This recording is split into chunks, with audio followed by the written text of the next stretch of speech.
ಉಪಾಸ್ಮಹೇ ನೃಸಿಂಹಾಖ್ಯಂ ಬ್ರಹ್ಮವೇದಾಂತಗೋಚರಂ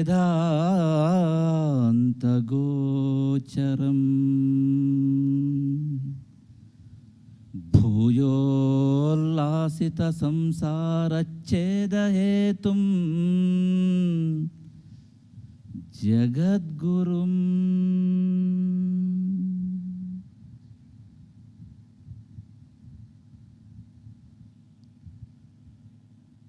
ಶ್ರೀ ಗುರುಭ್ಯೋ ನಮಃ. ಆತ್ಮೀಯ ಧರ್ಮ ಬಂಧುಗಳೇ, ಇವತ್ತು ಈ ಒಂದು ದಿವ್ಯಕ್ಷೇತ್ರ ಹರಿಹರಪುರದಲ್ಲಿ ಈ ವರ್ಷದ ಬ್ರಹ್ಮೋತ್ಸವ ಕಾರ್ಯಕ್ರಮ ಈ ದಿನದಿಂದ ಆರಂಭವಾಗಿದೆ. ಬ್ರಹ್ಮ ಅಂತಂದರೆ ತುಂಬ ದೊಡ್ಡದು. ಎಷ್ಟು ದೊಡ್ಡದು ಅಂತ ಕೇಳಿದರೆ, ಅದಕ್ಕಿಂತ ದೊಡ್ಡದಾದ, ಅದಕ್ಕಿಂತ ಭಿನ್ನವಾದ ಮತ್ತೊಂದು ವಸ್ತು ತತ್ವ ಜಗತ್ತಿನಲ್ಲಿಲ್ಲ. ಏಕಂ ಏವ ಅದ್ವಿತೀಯಂ ಬ್ರಹ್ಮ, ಒನ್ ವಿತೌಟ್ ಸೆಕೆಂಡ್. ಇದು ಬ್ರಹ್ಮ ಅಂದರೆ ಪರಬ್ರಹ್ಮ ಸ್ವರೂಪನಾಗಿರತಕ್ಕಂತಹ ಪರಮಾತ್ಮನಿಗೆ ಈ ಬ್ರಹ್ಮ ಎನ್ನುವ ವಾಚಕ ನಮ್ಮ ಋಷಿಮುನಿಗಳು ಹೇಳಿದ್ದಾರೆ. ಇಂತಹ ಪರಬ್ರಹ್ಮನ ಸಾಕಾರ ಸ್ವರೂಪವಾಗಿರತಕ್ಕಂತಹ ನೃಸಿಂಹದೇವರಿಗೆ ಈ ಒಂದು ದಿವ್ಯಕ್ಷೇತ್ರ ಹರಿಹರಪುರದಲ್ಲಿ ಬ್ರಹ್ಮೋತ್ಸವ ಕಾರ್ಯಕ್ರಮ ನಡೀತಾ ಇದೆ. ಇವತ್ತು ಆರಂಭ ಆಗಿದೆ. ಇವತ್ತು ಅವೆಲ್ಲ ಮಾತೆಯರು ನಾವು ಹೆಚ್ಚು ಆಶೀರ್ವಚನ ಮಾಡಲಿಕ್ಕೆ ಹೋಗೋದಿಲ್ಲ ಇವತ್ತು. ಯಾಕೆ ಅಂತ ಕೇಳಿದರೆ, 1:15 ಆಯಿತು, 1:15 ಮುಗಿಸ್ಬೇಕು ಅಂತ ನಮಗೆಲ್ಲರೂ ಹೇಳಿದ್ದಾರೆ. ಗುರುಗಳೇ, ವೇದಿಕೆಯನ್ನು 1:15ಗೆ ಬಿಟ್ಕೊಡಿ ಅಂತ. ನಾವು 1:15 ಶುರು ಮಾಡ್ತಾ ಇದ್ದೀವಿ ಅಲ್ವಾ? ಆದರೆ 10 ನಿಮಿಷ ಮಾತಾಡ್ತೇವೆ. ಆಶೀರ್ವಚನ ಅಂತೇನೇ ಇಲ್ಲ, ನಿಮ್ಮೊಟ್ಟಿಗೆ 4 ಮಾತುಗಳನ್ನ ಹಂಚಿಕೊಳ್ತೇವೆ. ಮೊದಲನೇದಾಗಿ ಬೆಳಗ್ಗೆಯಿಂದ ಪಾಪ 9:30ರಿಂದ ನೀವೆಲ್ಲರೂ ಕೂಡ ಕುಂಕುಮಾರ್ಚನೆಯನ್ನು ಮಾಡಿದ್ದೀರಿ ಮಾತೆಯರು. ನೋಡಿ, ಭಾರತೀಯ ಸಂಸ್ಕೃತಿಯ ಪ್ರಾಣ ಇರುವುದು ಮೌಲ್ಯಯುತವಾಗಿರತಕ್ಕಂತಹ ಕುಟುಂಬ ವ್ಯವಸ್ಥೆಯಲ್ಲಿ. ನೆನಪಿಟ್ಟುಕೊಳ್ಳಿ, ಭಾರತೀಯ ಸಂಸ್ಕೃತಿಯ ಪ್ರಾಣ ಇರುವುದು ಮೌಲ್ಯಯುತವಾದ ಕುಟುಂಬಗಳಲ್ಲಿ. ಆದರೆ ಇವತ್ತು ಏನಾಗ್ತಾ ಇದೆ, ಆಧುನಿಕತೆಯ ಸೋಗಿನಲ್ಲಿ ನಾವು ಈ ಮೌಲ್ಯಗಳೊಟ್ಟಿಗೆ ರಾಜಿ ಮಾಡಿಕೊಳ್ತಾ ಇದ್ದೇವೆ. ಮೌಲ್ಯಗಳು ನಿಧಾನವಾಗಿ ನಮ್ಮ ಕುಟುಂಬ ವ್ಯವಸ್ಥೆಯಲ್ಲಿ ಕಣ್ಮರೆಯಾಗ್ತಾ ಇದೆ. ಹೌದಾ ಅಲ್ಲವಾ ಅಂತ ನಿಮ್ಮ ಹೃದಯವನ್ನು ನೀವೇ ಪ್ರಶ್ನೆ ಮಾಡಿಕೊಳ್ಳಿ. ಪ್ರತಿಯೊಬ್ಬರ ಕುಟುಂಬದಲ್ಲೂ ಕೂಡ ಇವತ್ತು ಅನೇಕ ಕಾರಣಗಳಿಂದ ನಾವು ಮೌಲ್ಯಯುತವಾಗಿರತಕ್ಕಂಥ ಜೀವನದ ವ್ಯವಸ್ಥೆಯಿಂದ ಹೊರಗೆ ಹೋಗ್ತಾ ಇದ್ದೇವೆ. ಈಗ ತಾನೇ ನಮ್ಮ ಪೂಜ್ಯ ಯಡನೀರ ಶ್ರೀಗಳವರು ಒಂದು ಮಾತು ಹೇಳಿದರು. ಇಂತಹ ಸಭೆಯಲ್ಲಿ ಯುವಕರು ಬರಬೇಕು, ಮಕ್ಕಳು ಬರಬೇಕು, ಆಗಲೇ ಆ ಸಭೆಗೆ ಚಂದ, ಅದು ಶೋಭೆ ಕೊಡ್ತದೆ.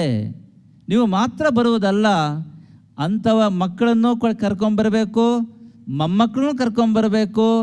ಅವರಿಗೂ ಕೂಡ ನಮ್ಮ ಸಂಸ್ಕೃತಿಯ ಬಗ್ಗೆ, ನಮ್ಮ ಸಂಸ್ಕಾರದ ಬಗ್ಗೆ, ನಮ್ಮ ಆಚಾರ ವಿಚಾರಗಳ ಬಗ್ಗೆ, ನಮ್ಮ ಸಂಪ್ರದಾಯಗಳ ಬಗ್ಗೆ, ನಮ್ಮ ತತ್ವಗಳ ಬಗ್ಗೆ, ನಮ್ಮ ಧಾರ್ಮಿಕ ಆಲೋಚನೆಗಳ ಬಗ್ಗೆ ಮಕ್ಕಳಿಗೆ ತಿಳಿಸ್ಕೊಡ್ತಕ್ಕಂಥ ವ್ಯವಸ್ಥೆಗೆ ನಾವು ಕಾರಣೀಭೂತರಾಗಬೇಕು. ಅದರಲ್ಲಿ ಉದಾಸೀನ ಮಾಡಬಾರದು ಎನ್ನುವ ಕಿವಿ ಮಾತನ್ನು ನಮಗೆ ಪೂಜ್ಯ ಶ್ರೀಗಳು ಹೇಳಿದ್ದಾರೆ. ಆದರೆ ಏನಾಗ್ತಾ ಇದೆ ಇವತ್ತು, ವಿಶೇಷವಾಗಿ ನಾವು ಮಕ್ಕಳಲ್ಲಿ ಆಧ್ಯಾತ್ಮಿಕತೆ ಎನ್ನುವುದನ್ನು ಜೀವನದ ಪ್ರಾರಂಭದಿಂದಲೇ ಕೂಡ ಮಕ್ಕಳು ಅದನ್ನು ರಕ್ತಗತವಾಗಿ ರೂಢಿಸಿಕೊಳ್ಳಬೇಕು ಎನ್ನುವ ಸೂಚನೆಯನ್ನು ನಾವು ಮಕ್ಕಳಿಗೆ ಕೊಡ್ತಾ ಇಲ್ಲ. ನಮ್ಮಲ್ಲೇ ಒಂದು ತಪ್ಪು ದೃಷ್ಟಿಕೋನ ಇದೆ. ಈ ಆಧ್ಯಾತ್ಮಿಕತೆ, ಈ ಆಚಾರ ವಿಚಾರ, ಈ ಪೂಜೆ, ಈ ಪುನಸ್ಕಾರ, ಈ ಪ್ರಾರ್ಥನೆ ಇವೆಲ್ಲವೂ ಕೂಡ 60 ವರ್ಷ ಆದ ನಂತರ ಇಟ್ಕೊಂಡ್ರೆ ಸಾಕಲ್ವಾ? ಈಗ ಯಾಕೆ ಬೇಕು ನಮ್ಮ ಮಕ್ಕಳಿಗೆ? ಈಗ ಓದಿದ್ರಾಯಿತು, ಟ್ಯೂಷನ್ ಆಯಿತು, ಮತ್ತೊಂದಾಯಿತು, ಮಗದೊಂದಾಯಿತು, ಇದೇ ಸಾಕಲ್ವಾ ಅಂತ. ಇದು ತಪ್ಪು. ಇದರಿಂದ, ಈ ತಪ್ಪು ವ್ಯವಸ್ಥೆಯಿಂದ ಇವತ್ತು ನಮ್ಮ ಕುಟುಂಬದಲ್ಲಿರ್ತಕ್ಕಂತಹ ಮೌಲ್ಯಗಳು ಜಾರಿ ಹೋಗ್ತಾ ಇದ್ದೇವೆ. ನಾವು ಮೌಲ್ಯಗಳೊಟ್ಟಿಗೆ ರಾಜಿ ಮಾಡ್ಕೊಳ್ತಾ ಇದ್ದೇವೆ. ಇವತ್ತು ಏನಾಗ್ತಾ ಇದೆ ಅಂತ ಕೇಳಿದರೆ, ಆಚಾರ ವಿಚಾರಗಳನ್ನೇ ಆಧ್ಯಾತ್ಮಿಕತೆ ಅಂತ ಹೇಳ್ತಕ್ಕಂತಹ ಪರಿಪಾಠವನ್ನು ನಾವು ಬೆಳೆಸ್ಕೊಳ್ತಾ ಇದ್ದೇವೆ. ತಿಳ್ಕೊಳ್ಳಿ, ಆಚಾರ ವಿಚಾರಗಳೇ ಬೇರೆ, ಆಧ್ಯಾತ್ಮಿಕತೆಯೇ ಬೇರೆ. ಮನುಷ್ಯ ಯಾವತ್ತೂ ಕೂಡ ಆಧ್ಯಾತ್ಮಿಕತೆಯ ತಳಹದಿಯ ಮೇಲೆ ವೈಜ್ಞಾನಿಕ ದೃಷ್ಟಿಕೋನ ಇಟ್ಟುಕೊಂಡು ತನ್ನ ಆಚಾರ ವಿಚಾರಗಳನ್ನು ಪಾಲಿಸುತ್ತಾ ಇಹ ಪರ ಎರಡರಲ್ಲೂ ಯಶಸ್ವಿ ಜೀವನವನ್ನು ನಡೆಸಲಿಕ್ಕೆ ಪ್ರಾಮಾಣಿಕ ಪ್ರಯತ್ನವನ್ನು ಮಾಡಬೇಕು. ನಮಗೆ ಬುದ್ಧಿ ಬಂದ ಮರುಕ್ಷಣದಿಂದಲೂ ಕೂಡ ಈ ಆಧ್ಯಾತ್ಮಿಕತೆಯೇ ನಮ್ಮ ಜೀವನದ ತಳಹದಿಯಾಗಿರಬೇಕು. Spirituality is entirely different from external rituals. ಹೊರಗಿನ ಆಚಾರ ವಿಚಾರಗಳು ಎಂದಿಗೂ ಆಧ್ಯಾತ್ಮಿಕತೆ ಆಗಲಿಕ್ಕೆ ಸಾಧ್ಯ ಇಲ್ಲ. ಆಧ್ಯಾತ್ಮಿಕತೆಯ ವಿಕಾಸ ಅಂತರಂಗದಲ್ಲಿ ಆಗಲಿಕ್ಕೆ ಪೂರಕವಾಗಿ ಹೊರಗಿನ ಆಚಾರ ವಿಚಾರಗಳು ಇರಬೇಕು ಅಷ್ಟೇ. ಇವತ್ತು ಯಾಕೆ ನಮ್ಮ ಮಕ್ಕಳಿಗೆ ಈ ಒಂದು ನಮ್ಮ ಸಂಪ್ರದಾಯದ ಮೇಲೆ, ನಮ್ಮ ಸಂಸ್ಕಾರಗಳ ಮೇಲೆ, ನಮ್ಮ ಆಚಾರ ವಿಚಾರಗಳ ಮೇಲೆ ಅಸಡ್ಡೆ ಅಂತ ಕೇಳಿದರೆ, ನಾವು ಇದನ್ನು ನಮ್ಮ ಮಕ್ಕಳಿಗೆ ತಿಳಿಸ್ಕೊಡ್ತಾ ಇಲ್ಲ. ಆಧ್ಯಾತ್ಮಿಕತೆ ಅಂದರೆ ಏನು ಅಂತ ನಮ್ಮ ಮಕ್ಕಳಿಗೆ ಕಲಿಸ್ಕೊಡ್ತಾ ಇಲ್ಲ. ಆಧ್ಯಾತ್ಮಿಕತೆ ಅಂತಂದರೆ ಅಂತರಂಗದ ಶ್ರೀಮಂತಿಕೆ. Spirituality is nothing but inner richness. ಇದನ್ನು ನಾವು ತಿಳ್ಕೊಳ್ತಿಲ್ಲ. ಸತ್ಯವನ್ನೇ ಹೇಳುವುದು, ಪ್ರಾಮಾಣಿಕವಾಗಿ ಬಾಳುವುದು, ಪರೋಪಕಾರವನ್ನು ಮಾಡುವುದು, ಎಲ್ಲ ಮಾನವರನ್ನು ಕೂಡ ತನ್ನಂತೆಯೇ ಪ್ರೀತಿಸುವುದು, ಮಾನವತ್ವವನ್ನು ಪರಿಪೂರ್ಣವಾಗಿ ವಿಕಾಸ ಮಾಡಿಕೊಳ್ಳುವುದು, ಅಂಥ ಸಾಕ್ಷಿಗೆ ಅನುಗುಣವಾಗಿ ಬಾಳುವುದು, ಇವೆಲ್ಲವೂ ಕೂಡ ಮನುಷ್ಯನ ಅಂತರಂಗದಲ್ಲಿ ಇರಬೇಕಾಗಿರತಕ್ಕಂತಹ ಮೌಲ್ಯಗಳು. ಈ ಮೌಲ್ಯಗಳು ಜಾಗೃತವಾದಾಗ ಮನುಷ್ಯನ ಅಂತರಂಗದಲ್ಲಿ ಆ ಅಂತರಂಗದ ಶ್ರೀಮಂತಿಕೆ ಜಾಸ್ತಿ ಆಗುತ್ತದೆ. ಈ ಅಂತರಂಗದ ಶ್ರೀಮಂತಿಕೆಯೇ ಆಧ್ಯಾತ್ಮಿಕತೆಯಾಗಿದೆ. ಈಗ ಹೇಳಿ ನೋಡಿ, ಇಲ್ಲಿ ಮಂದಿರ ಇದ್ದಾಳೆ, ಅವಳಿಗೆ ಬೇಡವಾ ಆಧ್ಯಾತ್ಮಿಕತೆ? ಬೇಡ. ಓದುವಾಗ ಬೇಡವಾ? ಬೇಕು ತಾನೆ? ಪ್ರತಿಯೊಂದು ಮಕ್ಕಳಿಗೂ ಕೂಡ ಆಧ್ಯಾತ್ಮಿಕತೆ ಎನ್ನುವುದು 5 ವರ್ಷದ ನಂತರ ಬೆಳೆಯಬೇಕು. ಬೆಳೆದರೇನೆ ಅವರು ಮನುಷ್ಯರಾಗುವುದು. ಬೆಳೆದರೇನೆ ಅವರು ತನ್ನ ಜೀವನದ ದೈಹಿಕ, ಆ ಮಾನಸಿಕ, ಬೌದ್ಧಿಕ, ಆಧ್ಯಾತ್ಮಿಕ ಜ್ಞಾನವನ್ನು, ಆ ಸಂಪತ್ತನ್ನು, ಆ ಶಕ್ತಿಯನ್ನು ತನಗೆ, ತನ್ನ ಕುಟುಂಬಕ್ಕೆ, ಸಮಾಜಕ್ಕೆ ವಿನಿಯೋಗ ಆಗುವಂತೆ ಬಳಸ್ಕೊಳ್ಳಿಕ್ಕೆ ಸಾಧ್ಯ ಆಗುವುದು. ಒಬ್ಬ ವ್ಯಕ್ತಿಯ ಅಂತರಂಗದ ಶ್ರೀಮಂತಿಕೆ ಇಲ್ಲ ಅಂತ ಆದರೆ ಆ ವ್ಯಕ್ತಿ ಬಾಹ್ಯ ಶ್ರೀಮಂತಿಕೆಯನ್ನು ಎಂದಿಗೂ ಕೂಡ ಸಮಾಜಕ್ಕೆ ಸದ್ವಿನಿಯೋಗ ಮಾಡಲಿಕ್ಕೆ ಸಾಧ್ಯನೇ ಇಲ್ಲ. ಮನುಷ್ಯ ಪ್ರಪಂಚದಲ್ಲಿ ಬಾಹ್ಯ ಶ್ರೀಮಂತಿಕೆ ಇರ್ತದೆ, ಅಂತರಂಗ ಶ್ರೀಮಂತಿಕೆ ಇರ್ತದೆ. ಕೆಲವರಿಗೆ ಎರಡೂ ಇರ್ತದೆ, ಕೆಲವರಿಗೆ ಒಂದು ಜಾಸ್ತಿ ಇರ್ತದೆ, ಕೆಲವರಿಗೆ ಒಂದು ಕಮ್ಮಿ ಇರ್ತದೆ. ಯಾವುದು ನಿಜವಾದ ದೃಷ್ಟಿಯಲ್ಲಿ ಜಾಸ್ತಿ ಅಂತ ಕೇಳಿದರೆ ಅಂತರಂಗದ ಶ್ರೀಮಂತಿಕೆ ಜಾಸ್ತಿ. ಯಾಕೆ ಅಂತ ಕೇಳಿದರೆ, ಅಂತರಂಗದ ಶ್ರೀಮಂತಿಕೆ ಮನುಷ್ಯನಲ್ಲಿ ಇದ್ದಾಗ ಮಾತ್ರ ಆ ವ್ಯಕ್ತಿ ತನ್ನಲ್ಲಿರ್ತಕ್ಕಂಥ ಬಾಹ್ಯ ಶ್ರೀಮಂತಿಕೆಯನ್ನು ಕೇವಲ ತನಗಾಗಿ ಅಲ್ಲದೆ, ತನ್ನ ಕುಟುಂಬಕ್ಕಾಗಿ ಅಲ್ಲದೆ, ಸಮಾಜಕ್ಕೆ, ದೇಶಕ್ಕೆ, ರಾಷ್ಟ್ರಕ್ಕೆ, ವಿಶ್ವಕ್ಕೆ ಸದ್ವಿನಿಯೋಗ ಮಾಡಲಿಕ್ಕೆ ಸಾಧ್ಯ ಆಗುತ್ತೆ. ಅಷ್ಟೇ ಅಲ್ಲ, ಒಂದು ವೇಳೆ ಬಾಹ್ಯ ಶ್ರೀಮಂತಿಕೆ ಇಲ್ಲ, ಕೇವಲ ಅಂತರಂಗದ ಶ್ರೀಮಂತಿಕೆ ಇದೆ ಅಂತ ಆದರೆ ಅಂತಹ ವ್ಯಕ್ತಿಯಿಂದ ಸಮಾಜಕ್ಕೆ ಎಂದು ಉಪದ್ರವ ಆಗೋದಿಲ್ಲ. ಅವನು ತನ್ನಲ್ಲಿರ್ತಕ್ಕಂತಹ ಆ ಸೀಮಿತವಾದ ಚೌಕಟ್ಟಿನ ಒಳಗೆಯೇ ತನ್ನ ಆಂತರಿಕ ಶ್ರೀಮಂತಿಕೆಯನ್ನು ಬಳಸಿಕೊಂಡು 4 ಜನರ ಬದುಕಿಗೆ ಬೆಳಕಾಗುವಂತೆ ಬಾಳಲಿಕ್ಕೆ ಸಾಧ್ಯ ಆಗುತ್ತೆ. ಆದ್ದರಿಂದ ಈ ಜಗತ್ತಿನ ಸುಖ, ಶಾಂತಿ, ಸಮೃದ್ಧಿ, ಸಾಮರಸ್ಯತೆ, ಆ ಮಾನವತ್ವ ಎಲ್ಲ ಅಡಗಿರುವುದು ಮನುಷ್ಯನ ಅಂತರಂಗದ ಶ್ರೀಮಂತಿಕೆಯಲ್ಲಿ. ಆ ಅಂತರಂಗದ ಶ್ರೀಮಂತಿಕೆಯೇ ಆಧ್ಯಾತ್ಮಿಕತೆ. ಇದು ನಮ್ಮ ಭಾರತೀಯ ಸಂಸ್ಕೃತಿ ಹೇಳ್ತಕ್ಕಂಥದ್ದು. ಆದ್ದರಿಂದ ಮಕ್ಕಳಲ್ಲಿ ನಾವು ಬೆಳೆಸಬೇಕಾಗಿದ್ದು ಆಧ್ಯಾತ್ಮಿಕತೆಯನ್ನು. ಆಧ್ಯಾತ್ಮಿಕತೆ ಬೆಳೆದಾಗ ಮಾತ್ರ ನಿಮ್ಮ ಮಕ್ಕಳು ವೈಯಕ್ತಿಕ ಉನ್ನತಿಯನ್ನು, ಕುಟುಂಬದ ಕ್ಷೇಮವನ್ನು, ಸಮಾಜದ ಹಿತವನ್ನು, ದೇಶದ ಅಭಿವೃದ್ಧಿಯನ್ನು, ವಿಶ್ವದ ಕಲ್ಯಾಣವನ್ನು ತನ್ನ ಜೀವನದಲ್ಲಿ ಸಾಧಿಸಲಿಕ್ಕೆ ಸಾಧ್ಯ ಆಗುತ್ತೆ. ಆದ್ದರಿಂದ ಇದನ್ನು ತಿಳಿಸ್ಕೊಡಿ. ಬರೀ ಪೂಜೆ ಮಾಡುವುದು ಅಥವಾ ಮತ್ತೊಂದು ಮಾಡುವುದು ಇದು ಹೊರಗಿನ ಆಚಾರ ವಿಚಾರಗಳು. ಆಧ್ಯಾತ್ಮಿಕತೆ ಎನ್ನುವುದು ಅಂತರಂಗದ ಮೌಲ್ಯಗಳು. ಅಂತರಂಗದ ಮೌಲ್ಯಗಳು ಜಾಗೃತವಾಗುವುದಕ್ಕೆ ಹೊರಗಿನ ಪೂಜೆ ಪುನಸ್ಕಾರ. ನಮಗೇನಾಗಿದೆ ಗೊತ್ತುಂಟಾ? ಇದನ್ನು ತಿಳಿಸ್ಕೊಡ್ತೇವೆ. ಅವಾಗೇನಾಗುತ್ತೆ? ಮಕ್ಕಳು ಪೂಜೆ ಯಾಕೆ ಮಾಡಬೇಕು? ಅಲ್ಲೇ ಪ್ರಾರ್ಥನೆ ಮಾಡ್ಕೊಂಡ್ರೆ ಆಗೋದಿಲ್ವಾ? ದೇವಸ್ಥಾನಕ್ಕೆ ಯಾಕೆ ಹೋಗಬೇಕು? ದೇವರೆಲ್ಲ ಇದನ್ನು ನೀನು ಹೇಳ್ತಾ ಇದ್ದೀಯಲ್ವಾ? ದೇವರೆಲ್ಲೇ ಇರುವಾಗ ದೇವಸ್ಥಾನಕ್ಕೆ ಯಾಕೆ ಹೋಗಬೇಕು? ಮಕ್ಕಳು ಕೇಳ್ತಕ್ಕಂಥ ಪ್ರಶ್ನೆಗಳಿಗೆ ಇವತ್ತು ಪೋಷಕರು ಉತ್ತರ ಹೇಳ್ತಕ್ಕಂಥ ಸ್ಥಿತಿಯಲ್ಲಿ ಇಲ್ಲ. ನಿಮ್ಮ ಪ್ರತಿಯೊಂದು ಮನೆಯಲ್ಲೂ ಪ್ರಶ್ನೆ ಮಾಡಿ ನೋಡ್ಕೊಳ್ಳಿ. ನಿಮ್ಮ ಮಕ್ಕಳಿಗೆ ಬುದ್ಧಿ ಹೇಳ್ತಕ್ಕಂಥ ಸ್ಥಿತಿಯಲ್ಲಿ ನೀವಿದ್ದೀರಾ? ನಿಮ್ಮ ಮಕ್ಕಳು SLC ದಾಟಿದ ನಂತರ, PUC ಹೋದ ನಂತರ ನಿಮ್ಮ ಮಕ್ಕಳಿಗೆ ನೀವು ಸರಿಯಾದ ರೀತಿಯಲ್ಲಿ ಬುದ್ಧಿ ಹೇಳಿ ಅವ್ರನ್ನ ಸರಿ ಮಾಡ್ತಕ್ಕಂಥ ನಿಟ್ಟಿನಲ್ಲಿ ನೀವು ನಿಮ್ಮ ನಡೆನುಡಿ ಆಚಾರವನ್ನು ರೂಪಿಸ್ಕೊಂಡಿದ್ದೀರಾ? ಪ್ರತಿಯೊಂದು ಕುಟುಂಬದಲ್ಲಿ ಇವತ್ತು ಆಳವಾಗಿರ್ತಕ್ಕಂಥ ಸಮಸ್ಯೆ ಸಿಕ್ಕಾಕೊಂಡಿದ್ದೇವೆ ನಾವು. ಆದ್ದರಿಂದ ಸಂಸ್ಕಾರ ಅಂತ ಹೇಳ್ತಕ್ಕಂಥದ್ದು ಮಕ್ಕಳಲ್ಲಿ ಹೇಗಿರಬೇಕು ಅಂತ ಕೇಳಿದರೆ, ಆಧ್ಯಾತ್ಮಿಕತೆಯ ತಳಹದಿಯ ಮೇಲೆ ವೈಜ್ಞಾನಿಕ ದೃಷ್ಟಿಕೋನ ಇಟ್ಟುಕೊಂಡು, ಹೇಗೆ ನಮ್ಮ ಆಚಾರ ವಿಚಾರವನ್ನು ರೂಪಿಸಿಕೊಂಡು, ಹೇಗೆ ಒಬ್ಬ ವ್ಯಕ್ತಿ ಲೌಕಿಕ ಉನ್ನತಿಯನ್ನು ಆ ಒಂದು ಆಧ್ಯಾತ್ಮಿಕ ಯಶಸ್ಸನ್ನು ಪಡ್ಕೊಳ್ಳಿಕ್ಕೆ ಸಾಧ್ಯ ಎನ್ನುವುದನ್ನು ತಿಳಿಸುವ ರೀತಿಯಲ್ಲಿ ನಮ್ಮ ಮಕ್ಕಳಿಗೆ ಇವತ್ತು ನಾವು ಸಂಸ್ಕಾರವನ್ನು ಕೊಡಬೇಕಾಗಿದೆ. ಕೇವಲ ಪೂಜೆ ಮಾಡಿದ್ರೆ ಮಾಡುವುದಿಲ್ಲ. ಯಾಕೆ ಅಂತ ಕೇಳಿದರೆ, ಇವತ್ತು ಭೌತಿಕ ವಿಜ್ಞಾನ ತುಂಬ ವೇಗವಾಗಿ ಮುಂದಕ್ಕೆ ಹೋಗ್ತಾ ಇದೆ. ಆದರೆ ವೇದಾಂತ ಹೇಳ್ತಾ ಇದೆ, ಭೌತಿಕ ವಿಜ್ಞಾನ ಎನ್ನುವುದು ಎಂದೆಂದಿಗೂ ಕೂಡ ಫಿಸಿಕಲ್ ಸೈನ್ಸ್ ಏನಿದೆ ಅದು ಯಾವತ್ತಿಗೂ ಕೂಡ ವೇದಾಂತಕ್ಕೆ ವಿರುದ್ಧವಾಗಿ ಅಥವಾ ಆ ಒಂದು ಆಧ್ಯಾತ್ಮಿಕತೆಗೆ ವಿರುದ್ಧವಾಗಿ ಇರುವುದಿಲ್ಲ. ಯಾಕೆಂತ ಕೇಳಿದರೆ, ಶಾಸ್ತ್ರ ಹೇಳ್ತಾ ಇದೆ, ವೇದಾಂತ ಹೇಳ್ತಾ ಇದೆ, ಆ ಒಂದು ಆಧ್ಯಾತ್ಮಿಕ ವಿಜ್ಞಾನ ಎನ್ನುವುದು ಸದಾ ಭೌತಿಕ ವಿಜ್ಞಾನಕ್ಕೆ ಪೂರಕ ಮತ್ತು ಅತೀತವಾಗಿರುತ್ತದೆ.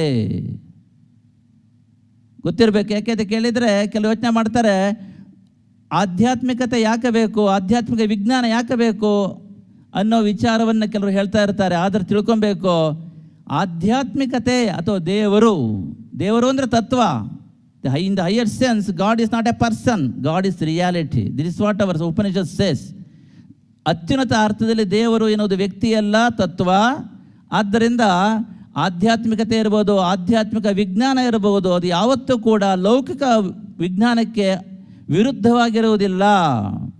Absolute science is never against the physical science, but our Shastra says this absolute science is always transcendental and complementary to the physical science. ಆದ್ದರಿಂದ ಆಧ್ಯಾತ್ಮಿಕ ವಿಜ್ಞಾನ ಎನ್ನುವುದು ಲೌಕಿಕ ವಿಜ್ಞಾನಕ್ಕೆ ಎಂದಿಗೂ ವಿರುದ್ಧವಾಗಿರುವುದಿಲ್ಲ. ಯಾವತ್ತೂ ಕೂಡ ಈ ಆಧ್ಯಾತ್ಮಿಕ ವಿಜ್ಞಾನ ಎನ್ನುವುದು ಲೌಕಿಕ ವಿಜ್ಞಾನಕ್ಕೆ ಪೂರಕವಾಗಿ ಮತ್ತು ಅತೀತವಾಗಿರ್ತದೆ. ಈ ದೃಷ್ಟಿಕೋನವನ್ನು ಇಟ್ಟುಕೊಂಡು ಇವತ್ತು ನಾವು ಮಕ್ಕಳನ್ನು ತಯಾರು ಮಾಡಬೇಕಾಗಿದೆ. ನಿಮ್ಮ ಮಕ್ಕಳಿಗೆ ನಾವು ಇವತ್ತು ಆಧ್ಯಾತ್ಮಿಕತೆಯ ಬಗ್ಗೆ ಅವಶ್ಯಕತೆಯ ಬಗ್ಗೆ ತಿಳಿಸ್ಕೊಡಬೇಕಾಗಿದೆ. ಇವತ್ತು ಕುಟುಂಬದ ವ್ಯವಸ್ಥೆಯಲ್ಲಿ ಮೌಲ್ಯಗಳು ಉಳಿದಾಗ ಮಾತ್ರ ಸಂಸ್ಕೃತಿ ಉಳಿತದೆ. ಆದ್ದರಿಂದ ಅಂತಹ ಮೌಲ್ಯಗಳನ್ನ ಕಾಪಾಡ್ತಕ್ಕಂಥ ಜವಾಬ್ದಾರಿ ಮಾತೆಯರ ಮೇಲೆ ಇದೆ. ನಿಮಗೆ ತುಂಬ ಜವಾಬ್ದಾರಿ. ನಾವು ಹೇಳ್ತಾ ಇದೆಯಲ್ಲ, ನಮ್ಮ ಕುಟುಂಬವನ್ನು ಸರಿ ಮಾಡಿಕೊಳ್ಳಿ ಸಾಕು. ನಾವು ಮತ್ತು ಬೇರೆ ಸರಿ ಮಾಡಲಿಕ್ಕೆ ಆಗೋದಿಲ್ಲ. ನೀವು ಕ್ರಾಂತಿ ಮಾಡೋದು ಬೇಡ. ನಿಮ್ಮ ಕುಟುಂಬದಲ್ಲಿ ನಿಮ್ಮ ಮಕ್ಕಳಿಗೆ ಸಂಸ್ಕಾರವನ್ನು ಕೊಡಿ. ಅದು ಮೂಢನಂಬಿಕೆಯ ಸಂಸ್ಕಾರ ಅಂತ ಹೇಳಲಿಕ್ಕೆ ಹೋಗಬೇಡಿ. ಅವರಿಗೆ ವೈಜ್ಞಾನಿಕ ತಳಹದಿಯ ಮೇಲೆ, ಆ ವೈಜ್ಞಾನಿಕ ದೃಷ್ಟಿಕೋನದ ಮೇಲೆ ಆ ಆಧ್ಯಾತ್ಮಿಕತೆಯನ್ನು ತಿಳಿಸ್ಕೊಡ್ತಕ್ಕಂಥ ನಿಟ್ಟಿನಲ್ಲಿ ಪ್ರಾಮಾಣಿಕ ಪ್ರಯತ್ನವನ್ನು ಮಾಡಿ. ಯಾಕೆ ದೇವರನ್ನ ಪ್ರಾರ್ಥನೆ ಮಾಡಬೇಕು ಅಂತ ಕೇಳಿದರೆ, ಅಂತರಂಗದ ಶುದ್ಧಿಗಾಗಿ. ಅಂತರಂಗದ ಶುದ್ಧಿ ಆದರೆ ಏನಾಗುತ್ತೆ ಅಂತ ಕೇಳಿದರೆ, ನಾವು ಅಂತಃಸಾಕ್ಷಿಗೆ ಅನುಗುಣವಾಗಿ ಬದುಕಲಿಕ್ಕೆ ಆಗ್ತದೆ, ಪ್ರಾಮಾಣಿಕತೆ ಬೆಳೀತದೆ, ಸತ್ಯಪರತೆ ಬೆಳೀತದೆ, ಸತ್ಯನಿಷ್ಠೆ ಜಾಸ್ತಿ ಆಗ್ತದೆ. ಹೀಗೆ ನಾವು ಉತ್ತಮವಾಗಿರ್ತಕ್ಕಂಥ ವ್ಯಕ್ತಿಯಾಗಿ ಬಾಳಲಿಕ್ಕೆ, ಮಾನವತ್ವವನ್ನು ಮೈಗೂಡಿಸ್ಕೊಂಡು ಈ ಜಗತ್ತಿನ ಪ್ರತಿಯೊಬ್ಬ ಮಾನವರನ್ನು ಪರಸ್ಪರ ಪ್ರೀತಿ ವಿಶ್ವಾಸಗಳಿಂದ, ಸ್ನೇಹ ಸೌಹಾರ್ದಗಳಿಂದ, ಶಾಂತಿ ಸಮಾಧಾನಗಳಿಂದ ನಾವೆಲ್ಲ ಒಂದಾಗಿ ಬಾಳಬೇಕು ಅಂತಾದರೆ ಆಧ್ಯಾತ್ಮಿಕತೆ ಎನ್ನುವುದು ಪ್ರತಿಯೊಬ್ಬ ಮನುಷ್ಯನಿಗೂ ಕೂಡ ಪ್ರಾರಂಭದ ದಿನದಿಂದಲೂ ಬೇಕು. ಅದಕ್ಕಾಗಿ ನಮ್ಮ ಹಿರಿಯರು ಇಂತಹ ಸಂಸ್ಕಾರವನ್ನು ಹೇಳಿದ್ದಾರೆ, ಅರ್ಚನೆಯನ್ನು ಹೇಳಿದ್ದಾರೆ, ಧ್ಯಾನ ಉಪಾಸನೆಯನ್ನು ಹೇಳಿದ್ದಾರೆ, ಪೂಜೆ ಪುನಸ್ಕಾರನ ಹೇಳಿದ್ದಾರೆ. ಹಲವು ರೀತಿಗಳಲ್ಲಿ ಭಗವಂತನ ಆರಾಧನೆ ಮಾಡ್ತಕ್ಕಂಥ ಕ್ರಮವನ್ನು ನಮ್ಮ ಭಾರತೀಯ ಸಂಸ್ಕೃತಿಯಲ್ಲಿ ನಮ್ಮ ಋಷಿಮುನಿಗಳು ನಮಗೆ ಕೊಟ್ಟಿದ್ದಾರೆ. ಆದ್ದರಿಂದ ಈ ವೈಜ್ಞಾನಿಕ ದೃಷ್ಟಿಕೋನದಿಂದ ನಮ್ಮ ಮಕ್ಕಳಿಗೆ ಸಂಸ್ಕಾರವನ್ನು ಕೊಡುವುದರ ಮೂಲಕ ಪ್ರಾರಂಭದ ಹಂತದಿಂದಲೂ ಕೂಡ ಅವರಲ್ಲಿ ಆಧ್ಯಾತ್ಮಿಕತೆಯನ್ನು ತುಂಬಿದಾಗ ಮಾತ್ರ ನಾವು ನಮ್ಮ ಸಂಸ್ಕಾರಯುತವಾದ ಕುಟುಂಬಗಳನ್ನು ರಕ್ಷಣೆ ಮಾಡಿಕೊಳ್ಳಲಿಕ್ಕೆ ಸಾಧ್ಯ ಆಗ್ತದೆ. ಆ ನಿಟ್ಟಿನಲ್ಲಿ ನೀವೆಲ್ಲರೂ ಕೂಡ ಪ್ರಯತ್ನ ಮಾಡಬೇಕು. ಆ ನಿಟ್ಟಿನಲ್ಲೇ ನಮ್ಮ ಸ್ವಾಮಿಗಳು ಹೇಳಿದ್ದು, ಇಂತಹ ಕಾರ್ಯಕ್ರಮಗಳಿಗೆ ಬರುವಾಗ ಮಕ್ಕಳನ್ನ ಕರ್ಕೊಂಡು ಬರಲಿಕ್ಕೆ ಪ್ರಥಮ ಆದ್ಯತೆಯನ್ನು ಕೊಡಿ. ಆಗ ಗೊತ್ತಾಗ್ತದೆ ಇದು ಯಾಕೆ ಬೇಕು ಅಂತ. ಇಲ್ಲದ್ರೆ ಹೇಳ್ತಾರೆ, ಅಮ್ಮ ನೀನು ಹೋಗ್ಬಾ, ನಾ ಬರೋದಿಲ್ಲ, ದೇವಸ್ಥಾನಕ್ಕೆ ನಾ ಬರೋದಿಲ್ಲ, ಗುರುಗಳ ದರ್ಶನಕ್ಕೆ ನಾನು ಬರೋದಿಲ್ಲ, ನೀನು ಬೇಕಾದ್ರೆ ಹೋಗು. ನಿಮಗೆ ಯಾಕೆ ಬರಬಾರ್ದು, ಯಾಕೆ ಹೋಗಬೇಕು ಅಂತ ಹೇಳ್ತಕ್ಕಂಥ ವಿವರಣೆ ಮಾಡ್ತಕ್ಕಂಥ ಆ ಒಂದು ಸಾಮರ್ಥ್ಯ ಇರುವುದಿಲ್ಲ. ಬರಬೇಕಪ್ಪ, ಇದಕ್ಕೋಸ್ಕರ ಬರಬೇಕು, ಇದಕ್ಕೋಸ್ಕರ ಹೋಗಬೇಕು ನಾವು, ಯಾಕೆ ಅಂತ ಕೇಳಿದರೆ ಆ ದೃಷ್ಟಿಕೋನ ನೀವು ಬೆಳೆದಿರೋದಿಲ್ಲ. ಆದ್ದರಿಂದ ಇಂತಹ ವ್ಯವಸ್ಥೆ ಇವತ್ತು ಏನಾಗಿದೆ ಅಂತ ಕೇಳಿದರೆ ಗಂಭೀರವಾಗಿ ಪರಿಣಮಿಸ್ತಾ ಇದೆ. 25-30 ವರ್ಷ ಬಿಟ್ಟರೆ ಇದು ಅತೀ ಒಂದು ಕೆಳಮಟ್ಟಕ್ಕೆ ಹೋಗ್ತಕ್ಕಂಥ ಸ್ಥಿತಿಯಲ್ಲಿ ನಾವು ಇದ್ದೇವೆ. ಈಗ ಅನೇಕ ಕಾರಣಗಳಿದೆ. ನೀವು ಮಕ್ಕಳಿಗೆ ಕರೆಕ್ಟ್ ಟೈಮಿಗೆ ಮದುವೆ ಮಾಡಿ, 25 ವರ್ಷಕ್ಕೆ ಮದುವೆ ಮಾಡೋದು ಕಲ್ತ್ಕೊಳ್ಳಿ, ಅವನಿಗೆ ಪ್ರಮೋಷನ್ ಬೇಕು, ಅವನು ಸೆಟ್ಲ್ ಆಗಬೇಕು ಅಂತ ಹೇಳ್ಕೊಂಡು ಮತ್ತೊಂದು ಮಗದೊಂದು ಮಾಡಿ ಇವತ್ತು ಕುಟುಂಬ ವ್ಯವಸ್ಥೆಯನ್ನು ಸಂಪೂರ್ಣವಾಗಿ ಹಾಳು ಮಾಡ್ತಾ ಇದ್ದೇವೆ ನಾವು. ಕೌಟುಂಬಿಕ ಮೌಲ್ಯಗಳ ಆ ಒಂದು ಜಾಗೃತಿ ಕುಟುಂಬದಲ್ಲಿ ಆಗಿಲ್ಲ ಅಂತಾದರೆ ಯಾವ ದೇವರು ನಮ್ಮನ್ನು ಕಾಪಾಡಲಿಕ್ಕೆ ಆಗೋದಿಲ್ಲ. ನಮ್ಮ ಸಂಸ್ಕೃತಿಯನ್ನು ಉಳಿಸ್ಕೋಬೇಕು ಅಂತಾದರೆ ಅತ್ಯುತ್ತಮವಾದ ಕೌಟುಂಬಿಕ ವ್ಯವಸ್ಥೆಯನ್ನು ನಾವು ಕಾಪಾಡಿಕೊಂಡು ಹೋಗಬೇಕು. ಯಾವುದೇ ಕಾರಣಕ್ಕೂ ಇದನ್ನು ರಾಜಿ ಮಾಡ್ಕೊಬಾರದು. ಹೆಚ್ಚಿನ ವಿದ್ಯಾವಂತರಲ್ಲಿ ದಂಪತಿಗಳಿಗೆ ಒಬ್ಬೇ ಮಗ, ಅದು ಕಷ್ಟಪಟ್ಟು ಓದಿಸಿ ಒಂದೇ ಉದ್ದೇಶ ಅವರದ್ದು ಅಮೇರಿಕಕ್ಕೆ ಪಾರ್ಸಲ್ ಮಾಡುವುದು. ಇದು ನಮ್ಮ ಸಂಸ್ಕೃತಿಗೆ ಅದೇನಾಗುತ್ತೆ, 2 ಜನರೇಷನ್ ನಂತರ ಅದು ಏನಾಗುತ್ತೆ ಗೊತ್ತುಂಟಾ, ಮಿಕ್ಸ್ಚರ್ ಸಂಸ್ಕೃತಿ ಆಗುತ್ತಷ್ಟೇ. ಕಿಚಡಿ ಸಂಸ್ಕೃತಿ ಅಂತ ಹೇಳ್ತೀವಲ್ಲ, ಕಿಚಡಿ ಸಂಸ್ಕೃತಿ ಆಗುತ್ತೆ ಹೊರತು ಭಾರತೀಯತೆಯನ್ನು ಎತ್ತಿ ಹಿಡಿತಕ್ಕಂತಹ, ಭಾರತೀಯ ಸಂಸ್ಕೃತಿಯನ್ನು ಗೌರವಿಸ್ತಕ್ಕಂತಹ ನಿಟ್ಟಿನಲ್ಲಿ ನಮ್ಮ ವರ್ತನೆ, ಈಗಿನ ವರ್ತನೆ ಈ ರೀತಿ ಇದ್ದರೆ ಅದಕ್ಕೆ ಪೂರಕವಾಗಿರುವುದಿಲ್ಲ ಅದು. ಆದ್ದರಿಂದ ನಾವು ನಮ್ಮ ಭಾರತೀಯತೆಯನ್ನು ಉಳಿಸ್ಕೊಬೇಕು, ನಮ್ಮ ಸಂಸ್ಕೃತಿಯ ಮೇಲೆ ಸ್ವಾಭಿಮಾನ ಇರಬೇಕು, ನಮ್ಮ ವೃತ್ತಿಯ ಮೇಲೆ ಸ್ವಾಭಿಮಾನ ಇರಬೇಕು, ನಮ್ಮ ದೇಶದ ಮೇಲೆ ನಮಗೆ ಸ್ವಾಭಿಮಾನ ಇರಬೇಕು, ನಮ್ಮ ಸಂಸ್ಕೃತಿಯ ಮೇಲೆ ಸ್ವಾಭಿಮಾನ ಇರಬೇಕು. ಹಾಗೆಯೇ ನಮ್ಮ ಭಾಷೆ ಇರ್ಬೋದು, ನಮ್ಮ ಧರ್ಮ ಇರ್ಬೋದು, ನಮ್ಮ ಮತ ಇರ್ಬೋದು, ನಮ್ಮ ಸಿದ್ಧಾಂತ ಇರ್ಬೋದು, ನಮ್ಮ ಪಂಥ ಇರ್ಬೋದು, ನಮ್ಮ ಸಂಪ್ರದಾಯ ಇರ್ಬೋದು, ನಮ್ಮ ಸಮುದಾಯ ಇರ್ಬೋದು. ನಾವು ಸ್ವಾಭಿಮಾನವನ್ನು ಮೊದಲು ಬೆಳೆಸ್ಕೊಬೇಕು. ಇವತ್ತು ಸ್ವಾಭಿಮಾನದ ಕೊರತೆಯನ್ನು ಭಾರತೀಯರಲ್ಲಿ ನಾವು ಕಾಣ್ತಾ ಇದ್ದೇವೆ. ನಮಗೆ ನಮ್ಮದಕ್ಕಿಂತ ಇನ್ನೊಬ್ಬರದೇ ಹೆಚ್ಚು ಅಂತ ಕಾಣಿಸ್ತಕ್ಕಂತಹ ನಮ್ಮನ್ನೇ ನಾವು 2ನೇ ದರ್ಜೆಯ ನಾಗರಿಕರಂತೆ ನೋಡ್ಕೊಳ್ತಾ ಇದ್ದೇವೆ. ನಮ್ಮಲ್ಲೇ ಕೆಲವು ವೃತ್ತಿಗಳನ್ನು 2ನೇ ದರ್ಜೆಯ ವೃತ್ತಿ ನಾವು ಭಾವಿಸ್ಕೊಂಡಿದ್ದೇವೆ. ಹೌದಾ ಅಲ್ವಾ? ಕೃಷಿ ವೃತ್ತಿ ಎಷ್ಟು ಜನಕ್ಕೆ ಬೇಕು ಹೇಳಿ ನೋಡಿ. ಕೃಷಿಕರಿಗೆ ಕೃಷಿ ವೃತ್ತಿ ಮೇಲೆ ಅಭಿಮಾನ ಇರುವುದಿಲ್ಲ. ಅರ್ಚನೆ ಮಾಡ್ತಕ್ಕಂಥ ವೃತ್ತಿ ಎಷ್ಟು ಜನಕ್ಕೆ ಅರ್ಚಕರ ಮೇಲೆ, ಅರ್ಚಕ ವೃತ್ತಿ ಮೇಲೆ ಅಭಿಮಾನ ಇದೆ. ಪೌರೋಹಿತ್ಯ ವೃತ್ತಿ, ಪೌರೋಹಿತ್ಯ ವೃತ್ತಿ ಎಷ್ಟು ಜನಕ್ಕೆ ಅಭಿಮಾನ ಇದೆ. ನಮ್ಮ ಭಾಷೆ ಮೇಲೆ ನಮಗೆ ಅಭಿಮಾನ ಇಲ್ಲ, ಇನ್ನೊಂದು ಭಾಷೆ ಬೇಕು ನಮಗೆ. ಅಂದರೆ ಇವತ್ತು ಈ ಒಂದು ದೃಷ್ಟಿಕೋನ ಬೆಳೆದಿರೋದ್ರಿಂದ ನಾವು ಇದನ್ನು ಸರಿ ಮಾಡಿಕೊಂಡಿಲ್ಲ ಅಂತಾದರೆ 25 ವರ್ಷದ ನಂತರ ಇದನ್ನು ಸರಿ ಮಾಡಬೇಕು ಅಂತ ಹೇಳ್ತಕ್ಕಂಥ ಆಲೋಚನೆ ಮಾಡ್ತಕ್ಕಂಥ ಸ್ಥಿತಿಯಲ್ಲೂ ನಾವಿರುವುದಿಲ್ಲ, ಚೆಲ್ಲಾಪಿಲ್ಲಿಯಾಗಿ ಹೋಗಿರುತ್ತೇವೆ.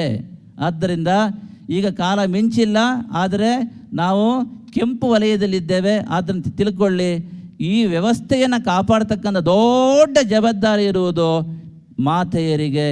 ನಿಮ್ಮ ಮನೆಯಲ್ಲಿ ನಿಮ್ಮ ಮಕ್ಕಳನ್ನು ಸರಿಯಾದ ನಿಟ್ಟಿನಲ್ಲಿ ನೀವು ಬೆಳೆಸಿ, ಮಕ್ಕಳಿಗೆ ವೈಜ್ಞಾನಿಕ ಚಿಂತನೆ ಕೊಟ್ಟು ಆಧ್ಯಾತ್ಮಿಕತೆ ನಾವು ಹೃದಯದಲ್ಲಿ ತುಂಬಿ, ನಮ್ಮ ಸಂಸ್ಕೃತಿಯನ್ನು ಪ್ರೇಮಿಸ್ತಕ್ಕಂಥ, ನಮ್ಮ ಧರ್ಮವನ್ನು ಪ್ರೇಮಿಸ್ತಕ್ಕಂತಹ, ನಮ್ಮ ಆಚಾರ ವಿಚಾರಗಳನ್ನ ಪ್ರೇಮಿಸ್ತಕ್ಕಂಥ ನಿಟ್ಟಿನಲ್ಲಿ ನಮ್ಮ ಮಕ್ಕಳನ್ನ ಬೆಳೆಸಿ ಅವ್ರು ಸಿಂಹದ ಮರಿಗಳಾಗಿ ಬೆಳಿಬೇಕು. ಗುಲಾಮಗಿರಿ ಮನಸ್ಥಿತಿಯಲ್ಲಿ ಯಾರನ್ನೂ ಬೆಳೆಸಕ್ಕೆ ಹೋಗಬೇಡಿ, ಯಾರನ್ನೂ ಶೋಷಣೆ ಮಾಡಲೂಬೇಡಿ, ಶೋಷಣೆನ ಎಂದಿಗೂ ಒಪ್ಪಿಕೊಳ್ಳೂಬೇಡಿ. ಇದು ನಾವು ತಿಳಿಸ್ತಕ್ಕಂಥ ಸಮಾಜಕ್ಕೆ. ಶೋಷಣೆಯನ್ನು ಯಾರೂ ಮಾಡಲೂಬಾರದು, ಶೋಷಣೆಯನ್ನು ಒಪ್ಪಿಕೊಳ್ಳೂಬಾರದು. ನಾವು 2000 ವರ್ಷದ ಗುಲಾಮಗಿರಿ ಸ್ಥಿತಿಯಲ್ಲಿ ಇದ್ದು, ಆದರೆ ಈಗ ಹೊರಗೆ ಬರಬೇಕು. ನಾವು ಹೊರಗೆ ಬಂದಿಲ್ಲ ಅಂತಂದರೆ in this world so far 19 civilization have been destroyed due to lack of this cultural heritage. ಈ ಜಗತ್ತಿನಲ್ಲಿ ಈ ಸಾಂಸ್ಕೃತಿಕ ಪರಂಪರೆಯ ಮೌಲ್ಯಗಳನ್ನ ಮರೆತಿದ್ದರಿಂದ ಇದುವರೆಗೆ 19 ನಾಗರಿಕತೆಗಳು ನಾಮಾವಶೇಷವಿಲ್ಲದೆ ನಾಶವಾಗಿದೆ. ಅದು ಯುದ್ಧದಿಂದ ನಾಶ ಆಗಿದ್ದಲ್ಲ, ಬಡತನದಿಂದ ಅಲ್ಲ, ಸಾಂಕ್ರಾಮಿಕ ರೋಗದಿಂದ ಅಲ್ಲ, ಅಥವಾ ಮತಾಂತರದಿಂದ ಅಲ್ಲ, ಅದು ನಾಶ ಆಗಿದ್ದು ಅವರಿಗೆ ಅವರ ಸಂಸ್ಕೃತಿಯ ಮೇಲೆ ಸ್ವಾಭಿಮಾನ ಕಮ್ಮಿ ಆದ್ದರಿಂದ. ನಾವು ಅದೇ ರೀತಿಯಲ್ಲಿ ಸಾಕ್ತಾ ಇದ್ದೇವೆ. ನಮಗೆ ರೂಪಾಯಿಗಿಂತ ಡಾಲರೇ ಬೇಕು ಇವತ್ತು, ಹೌದಾ? ರೂಪಾಯಿಗಿಂತ ಡಾಲರೇ ಬೇಕು. ನಮಗೆ ಗೊತ್ತಿಲ್ಲ ಇನ್ನು 25-30 ವರ್ಷ ನಂತರ ನಾವು ಹೇಗಿರ್ತೇವೆ, ಏನಾಗ್ತೇವೆ ನಾವು ಯೋಚನೆ ಮಾಡ್ತಾ ಇಲ್ಲ. ಡಾಲರು ಬೇಕು, ಆದರೆ ನಾವು ರೂಪಾಯಿಯ ಮೌಲ್ಯವನ್ನು ಮರೆಯಬಾರದು. ಅಮೇರಿಕ ನಮಗಿಂತ 10 ಪಟ್ಟು ದೊಡ್ಡದಿದೆ ರಾಷ್ಟ್ರ, 10 ಪಟ್ಟು ಶ್ರೀಮಂತವಾಗಿದೆ. ಆದರೆ ಭಾರತೀಯರಾಗಿ ನಾವು ಗುಲಾಮರಾಗಬಾರ್ದು ಅಮೇರಿಕಕ್ಕೆ, ತಿಳ್ಕೊಳ್ಳಿ. ನಮಗೆ ನಮ್ಮದೇ ಆಗಿರತಕ್ಕಂಥ ಸಂಸ್ಕೃತಿ ಇದೆ. ಅಮೇರಿಕಕ್ಕೆ ಇರ್ತಕ್ಕಂಥದ್ದು 300-400 ವರ್ಷ ಇತಿಹಾಸ, ಹೌದಾ? ಇದೆಯಾ? ಮತ್ತು ಇತಿಹಾಸ ಇದೆಯಾ? ಅಮೇರಿಕಕ್ಕೆ ಎಷ್ಟು ಜನ ನಿಮ್ಮ ಮಕ್ಕಳಿಲ್ಲ? ಕೇಳಿ ನೋಡಿ, ಅಮೇರಿಕದ ಇತಿಹಾಸ ಎಷ್ಟಿದೆ ಅಂತ ಕೇಳಿದರೆ ಒಂದು 300 ವರ್ಷ ಇರ್ಬೋದು ಇತಿಹಾಸ. ಆದರೆ ನಮಗೆ ಲಕ್ಷಾಂತರ ವರ್ಷಗಳ ಇತಿಹಾಸ ಇದೆ, ಭವ್ಯವಾದ ಪರಂಪರೆ ಇದೆ, ಶ್ರೇಷ್ಠವಾದ ಸಂಸ್ಕೃತಿ ಇದೆ. ಅದಕ್ಕೆ ವಾರಸುದಾರ ನಾವಾಗಿದ್ದೇವೆ. ಆದರೆ ನೀವೆಲ್ಲ ನಿದ್ದೆ ಮಾಡ್ತಾ ಇದ್ದೀರಿ. ನಿಮಗೆ ಅಮೇರಿಕನೇ ಬೇಕು. ಅಮೇರಿಕದಲ್ಲಿ ಏನಿದೆ? ದುಡ್ಡಿದೆ, ಒಪ್ಪಿಕೊಳ್ತೇವೆ. ಆದರೆ ದುಡ್ಡೇ ಸರ್ವಸ್ವ ಅಲ್ಲ. ದುಡ್ಡೇ ಮಾನವನ ಉನ್ನತಿಗೆ ಸಹಕಾರ ಮಾಡುವುದಿಲ್ಲ. 85 ವರ್ಷ ಆದ ನಂತರ ಕೋಟಿ ಇದ್ದವನು ಕೂಡ ಪ್ರಶ್ನೆ ಮಾಡಿಕೊಂಡ್ರೆ ಅವನ ಲೈಫ್ ಏನು ಅಂತ ಕೇಳಿದರೆ ಅವನಿಗೆ ಗೊತ್ತಿರುವುದಿಲ್ಲ, ತಿಳ್ಕೊಳ್ಳಿ. ಆದ್ದರಿಂದ ನಮ್ಮಲ್ಲಿ ಇಷ್ಟೊಂದು ಪರಂಪರೆ ಇದೆ, ಋಷಿ ಪರಂಪರೆ ಇದೆ, ಆ ಘನವಾಗಿರ್ತಕ್ಕಂಥ ಸಂಸ್ಕಾರ ಇದೆ. ಇಷ್ಟೊಂದು ಒಳ್ಳೆ ವಿಚಾರ ಇಟ್ಟುಕೊಂಡು ಕೂಡ ನಾವು ಇವತ್ತು ಅದನ್ನು ಮರಿತಾ ಇದ್ದೇವೆ ಅಂತಂದರೆ ನಮ್ಮನ್ನು ಯಾರು ಎಚ್ಚರ ಮಾಡಲಿಕ್ಕಾಗ್ತದೆ? ಆದ್ದರಿಂದ ಈ ಎಲ್ಲ ಕೆಲಸ ಮಾಡಬೇಕಾಗಿದ್ದು ನಾವು ಮಾರ್ಗದರ್ಶನ ಮಾಡ್ತೇವೆ. ನಮ್ಮ ಮಹೇಶ್ ಕಜಿ ಅವರು ಹೇಳಿದರು, ಗುರುಗಳು ಉಪದೇಶ ಕೊಡ್ತಾರೆ ಅಂತ. ಆದರೆ ಅದನ್ನು ಅನುಷ್ಠಾನ ತರಬೇಕಾಗಿದ್ದು ಮಹತ್ತರವಾಗಿರ್ತಕ್ಕಂಥ ಜವಾಬ್ದಾರಿ ನಿಮ್ಮೆಲ್ಲ ಗೃಹಸ್ಥರ ಜವಾಬ್ದಾರಿಯಾಗಿದೆ, ಪ್ರತಿ ಕುಟುಂಬದ ಜವಾಬ್ದಾರಿಯಾಗಿದೆ. ನೀವೇನು ಮಾಡಬೇಕು ಅಂತ ಕೇಳಿದರೆ ನಿಮ್ಮ ಕುಟುಂಬದ ವ್ಯವಸ್ಥೆಯನ್ನು ಸರಿ ಮಾಡಿ. ಕನಿಷ್ಠ ದಂಪತಿಗಳಿಗೆ 2 ಮಕ್ಕಳು ಇರಲೇಬೇಕು. ಈ ಒಂದು ಮಗು ಪಾಲಿಸಿ ಬೇಡ. After 25 years automatically hour population will reduce by 50%, ತಿಳ್ಕೊಳ್ಳಿ. ಹಾಗೇನೋ ಆದರೆ ಭಾರತದಲ್ಲಿ ಪ್ರಜಾಪ್ರಭುತ್ವ ವ್ಯವಸ್ಥೆಯಲ್ಲಿ ಖಂಡಿತವಾಗಿಯೂ ಕೂಡ ಇದು ಒಳ್ಳೆಯ ಲಕ್ಷಣ ಅಲ್ಲ. ನಮ್ಮ ಸಂಸ್ಕಾರವನ್ನು, ನಮ್ಮ ಸಂಸ್ಕೃತಿಯನ್ನು ಉಳಿಸ್ಕೊಬೇಕು ಅಂತಾದರೆ ನೀವೆಲ್ಲರೂ ಕೂಡ ಸಂಸ್ಕಾರಯುತವಾದ ಕುಟುಂಬವನ್ನು ನೀವು ನಿರ್ಮಾಣ ಮಾಡಬೇಕು. ಮಕ್ಕಳಿಗೆ ಕಾಲಕ್ಕೆ ಮದುವೆ ಮಾಡುವುದು, ಕಾಲಕ್ಕೆ ಅವರಿಗೆ ಸಂಸ್ಕಾರ ಕೊಡುವುದು, ಅವರಿಗೆ ಬೇಕಾಗಿ ತಿಳಿ ಹೇಳುವುದು, ಇದನ್ನು ಮಾಡಬೇಕು. ಅವರು ಅಮೇರಿಕಕ್ಕೆ ಹೋದರೂ ಕೂಡ ಭಾರತದಲ್ಲೇ ಅವರು ಅಮೇರಿಕ ಸಂಪಾದನೆ ಮಾಡಲಿ, ಆದರೆ ಭಾರತದಲ್ಲಿ ಆ ಒಂದು ಆಸ್ತಿಯನ್ನು ಕೊಂಡ್ಕೊಳ್ತಕ್ಕಂಥ ಅಥವಾ ಜಮೀನನ್ನು ಕೊಂಡ್ಕೊಳ್ತಕ್ಕಂಥ ವ್ಯವಸ್ಥೆ ಆಗಬೇಕು ಹೊರತು ಇಲ್ಲೆಲ್ಲ ಖಾಲಿ ಮಾಡಿಕೊಂಡು ಬೆಂಗಳೂರಿಗೆ ಹೋಗೋದು, ಬೆಂಗಳೂರಿಂದ ಅಮೇರಿಕಕ್ಕೆ ಹೋಗೋದು. After 2 generation you will have no existence at all, ತಿಳ್ಕೊಳ್ಳಿ. ನೀವೇನೇ ಈಗ ವಂಶವೃಕ್ಷ ಇಟ್ಕೊಂಡಿದ್ದೀರಿ, ಹಾಗೆ ಈಗ ಹೇಳ್ತಾ ಇದ್ದೀರಿ. ಇಲ್ಲಿ ಮಾರಿ ಹೋಗೋದು. ಹಳ್ಳಿಯಲ್ಲಿ ಮಾತೃ ಬೇರನ್ನು ಕಟ್ ಮಾಡಲಿಕ್ಕೆ ಹೋಗಬೇಡಿ. ಯಾರಾದರೂ ಯೋಚನೆ ಇದ್ದರೆ, ಅಥವಾ ಕೆಟ್ಟ ಯೋಚನೆ, ದುರಾಲೋಚನೆ ಇದ್ದರೆ ಈಗಲೇ ಮರೆತು ಬಿಡಿ. ನಿಮ್ಮ ಊರಿನ ಜಮೀನನ್ನು ಮಾರಿ ಬೆಂಗಳೂರಿಗೆ ಹೋಗಿ ಅಲ್ಲೊಂದು ಜನರೇಷನ್ ಇದ್ದು ಅಲ್ಲಿಂದ ಕೆನಡಕ್ಕೋ ಅಥವಾ ಅಮೇರಿಕಕ್ಕೋ ಅಥವಾ ಬ್ರಿಟನ್ನಿಗೋ ಅಥವಾ ಜರ್ಮನಿಗೋ ನೀವು ಎಕ್ಸ್ಪೋರ್ಟ್ ಆದರೆ 2 ಜನರೇಷನ್ ನಂತರ ನಿಮ್ಮ ಒಂದು ವಂಶವೃಕ್ಷದ ಅಸ್ತಿತ್ವವೇ ಇರುವುದಿಲ್ಲ, ತಿಳ್ಕೊಳ್ಳಿ. ಎಲ್ಲರಿಗೂ ಹೇಳ್ತಾ ಇದ್ದೇವೆ, ಅದನ್ನು ಯಾರೂ ಮಾಡಬೇಡಿ. ಅದರ ಬದಲಾಗಿ ಹೇಳ್ತಾ ಇದ್ದೇವೆ, 1 ಕೋಟಿ 2 ಕೋಟಿ ರೂಪಾಯಿ ಹೆಚ್ಚಲ್ಲ ಅಮೇರಿಕದಲ್ಲಿರೋನಿಗೆ. ಅವನಿಗೆ ಹೇಳಿ 2 ಕೋಟಿ ರೂಪಾಯಿ ಕಳಿಸಪ್ಪ, ಇಲ್ಲಿ ನಿನ್ನ ಹೆಸರಿನಲ್ಲಿ 10 ಎಕರೆ ಜಮೀನು ತೆಗೆದುಕೊಳ್ತೇನೆ, 5 ಎಕರೆ ಜಮೀನು ತೆಗೆದುಕೊಳ್ತೇನೆ, ವಾಪಸ್ ತಗೊಂಬನ್ನಿ. ಅಮೇರಿಕ ದುಡ್ಡಿನಿಂದ ಭಾರತವನ್ನು ಅಭಿವೃದ್ಧಿ ಮಾಡಿ. ನಾವು ಒಪ್ಪಿಕೊಳ್ತೇವೆ. ಸ್ವಾಭಿಮಾನ ಇರಲಿ ನಿಮಗೆ. ಅಮೇರಿಕಕ್ಕೆ ಹೋಗಿ ಭಾರತೀಯತೆಯನ್ನು ಮಾರೋದಲ್ಲ, ಅಮೇರಿಕಕ್ಕೆ ಹೋಗಿ ಭಾರತೀಯತೆಯನ್ನು ಹೆಚ್ಚಿಸ್ತಕ್ಕಂತಹ, ಭಾರತೀಯತೆಯನ್ನು ಎತ್ತಿ ಹಿಡಿತಕ್ಕಂಥ ಕೆಲಸ ಮಾಡಬೇಕಾಗಿದೆ. ಆ ನಿಟ್ಟಿನಲ್ಲಿ ನಮ್ಮ ಮಕ್ಕಳಿಗೆ ನಾವು ಪ್ರೇರಣೆ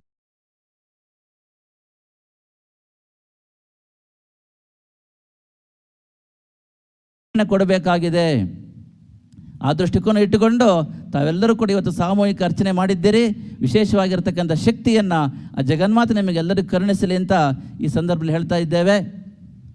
ಹಾಗೆ ಇವತ್ತಿನ ಸಭೆಯಲ್ಲಿ ನಮ್ಮ ಮಹೇಶ್ ಗಜ್ ಅವರು ಹೇಳಿದ ಎಲ್ಲರೂ ಒಂದಾಗಿ ಮಾಡಿದ್ದಾರೆ. ಇಲ್ಲಿ ಸಾಮೂಹಿಕವಾಗಿ ಯಾವುದೇ ಭೇದ ಭಾವ ಇಲ್ಲದೆ ಎಲ್ಲರೊಳಗೆ ಒಂದಾಗಿ ನಮ್ಮ ರಾಜಲಕ್ಷ್ಮಿ ಅಮ್ಮ ಅಲ್ಲೇ ಇದ್ದಾರೆ ನೋಡಿ. 2 ವರ್ಷದ ಕೆಳಗೆ 22ರಲ್ಲಿ ಅವರ ನಮ್ಮ ಭೀಮೇಶ್ವರ ಜೋಶಿ ನೇತೃತ್ವದಲ್ಲಿ ಮಹಾಕುಂಭಾಭಿಷೇಕ ತುಂಬ ಚೆನ್ನಾಗಾಗಿತ್ತು. ಅವರ ಒಂದು ಪ್ರತಿನಿಧಿಯಾಗಿ ನಮಗೆ ಇವತ್ತು ಅಮ್ಮನ ಬಂದಿದ್ದು ತುಂಬ ಸಂತೋಷ. ನಮ್ಮ ಮಹೇಶ್ ಗಜ ಹೇಳಿದಾಗೆ ಎಲ್ಲರಿಗೂ ಒಂದಾಗಿ ಅವರು ಇವತ್ತಿನ ಕುಂಕುಮಾರ್ಚನೆಯಲ್ಲಿ ಪಾಲ್ಗೊಂಡಿದ್ದಾರೆ. ಅವರಿಗೆ ವಿಶೇಷವಾಗಿರ್ತಕ್ಕಂಥ ದಂಪತಿಗಳಿಗೆ ವಿಶೇಷ ಆಶೀರ್ವಾದ ತಿಳಿಸ್ತಾ ಇದ್ದೇವೆ ಈ ಸಂದರ್ಭದಲ್ಲಿ. ಹಾಗೆಯೇ ಇವತ್ತಿನ ಸಭೆಯಲ್ಲಿ ನಮ್ಮ ರವಿ ಹೆಗಡೆಯವರಿದ್ದಾರೆ. ನಿಮಗೆ ಗೊತ್ತಿರಬೇಕು, ಪ್ರಜಾಪ್ರಭುತ್ವ ವ್ಯವಸ್ಥೆಯಲ್ಲಿ ಮಾಧ್ಯಮ ಎನ್ನುವುದು ಅತ್ಯಂತ ಪರಿಣಾಮಕಾರಿಯಾಗಿರ್ತಕ್ಕಂಥ ಸಾಧನ ಆಗಿದೆ. ಇದು ಹೇಗೆ ಬೇಕಾದ್ರೂ ಉಪಯೋಗಿಸ್ಕೋಬೋದು ನಾವು. ಇದು ಬೆಂಕಿ ಇದ್ದ ಹಾಗೆ. ಬೆಂಕಿ ಒಳ್ಳೆಯದು ಮಾಡ್ಬೋದು, ಕೆಟ್ಟದ್ದು ಮಾಡೋದು ಬೆಂಕಿಯಲ್ಲಿ. ಅದು ಚಳಿಗಾಲದ ಬೆಂಕಿ ಇದ್ದ ಹಾಗೆ. ಇದು ಚಳಿಗಾಲದ ಬೆಂಕಿ ಹೇಗೆ ಅಂತ ಕೇಳಿದರೆ, ಚಳಿ ಇರುತ್ತೆ 4 ಗಂಟೆಗೆ ಅಂದ್ಕೊಳ್ಳಿ, ಎದ್ದು ಹೇಳ್ತೇವೆ, ಹತ್ತಿರ ಹೋಗಬೇಕು ಆದರೆ ಮುಟ್ಟಬಾರ್ದು. ಹೌದಾ? ಮುಟ್ಟಿದ್ರೆ ಕೈ ಸೋಡೋಗುತ್ತೆ, ಆದರೆ ದೂರ ಇದ್ದರೆ ಕೈ ಮರಗಟ್ಟುತ್ತೆ.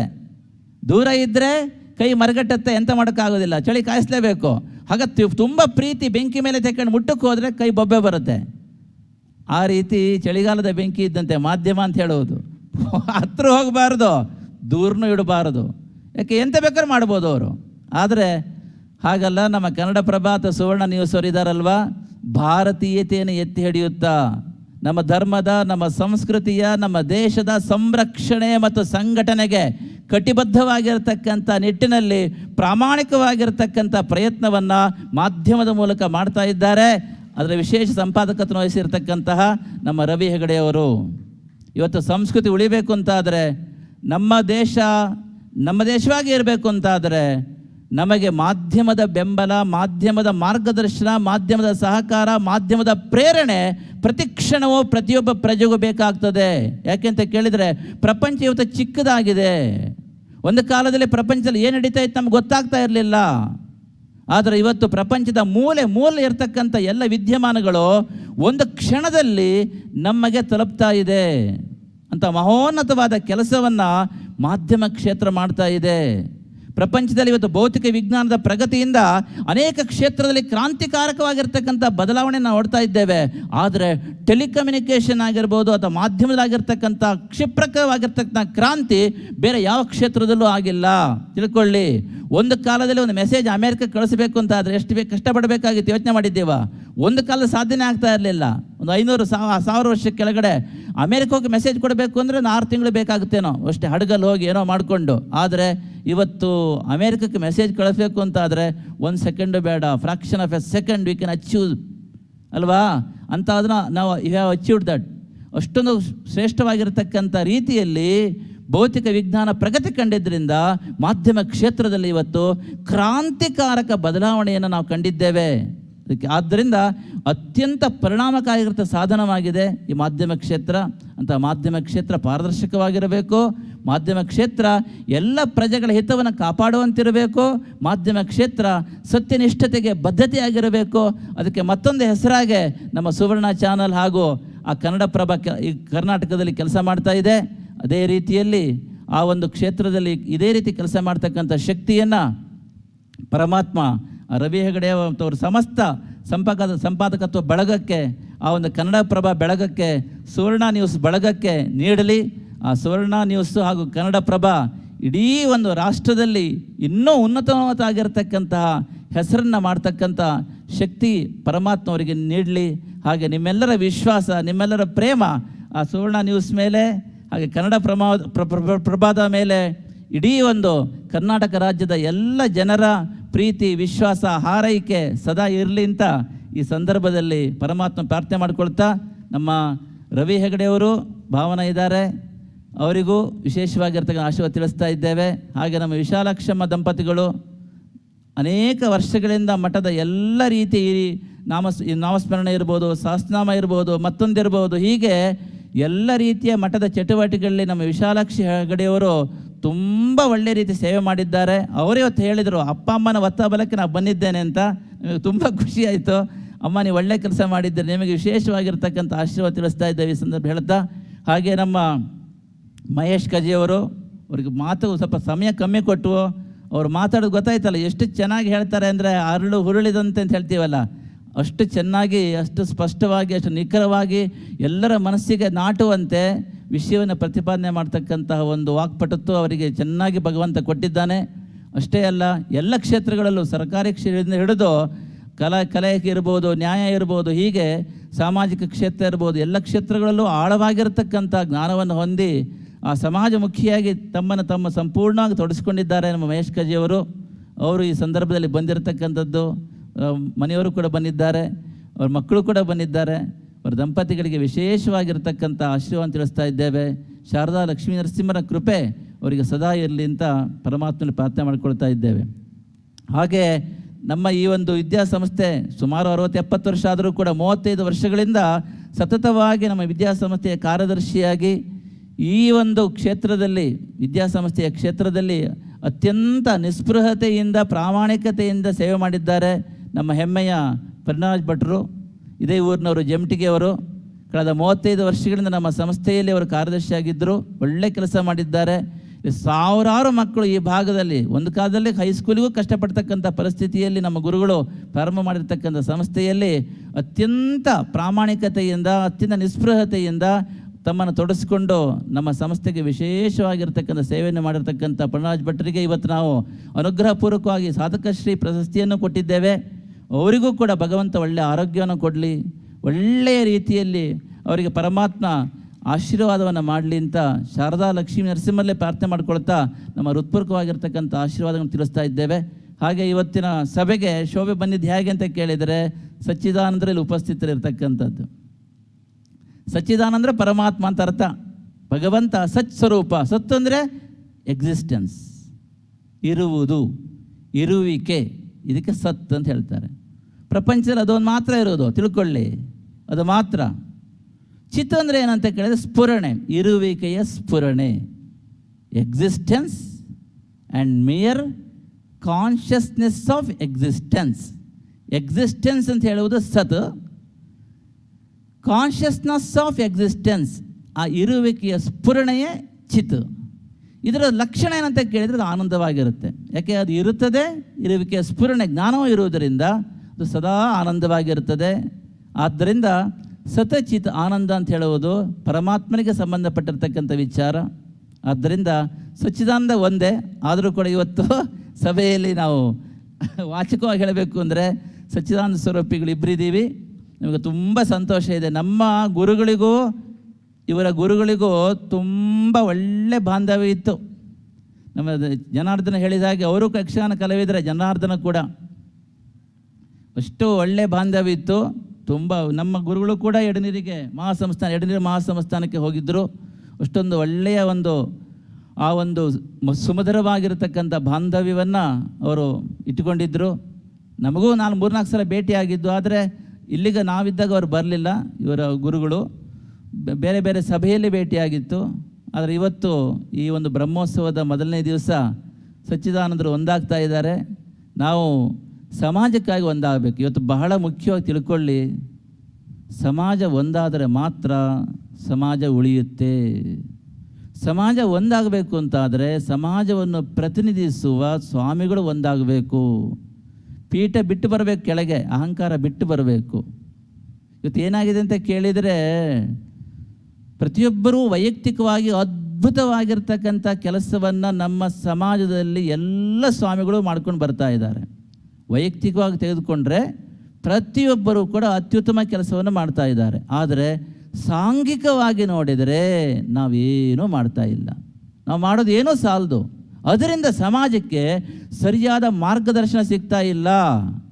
ಸಂಪ್ರದಾಯ, ನಮ್ಮ ಸಂಪ್ರದಾಯ ಅದು ಅಂತ ಹೇಳ್ತೇವೆ. ಇನ್ನೊಬ್ಬರು ಸ್ವಾಮಿಗಳು ಹೇಳ್ತಾರೆ ಆ ಸಂಪ್ರದಾಯ ಬೇಡಪ್ಪ, ಈ ಸಂಪ್ರದಾಯ ಅಂತ ಹೇಳ್ತಾರೆ. ಅವಾಗೇನಾಗುತ್ತೆ ಕೇಳಿದರೆ ನಮ್ಮಲ್ಲೇ ಗೊಂದಲ, ನಮ್ಮಲ್ಲೇ ಆ ಭಿನ್ನತ್ವ ಬರ್ತದೆ.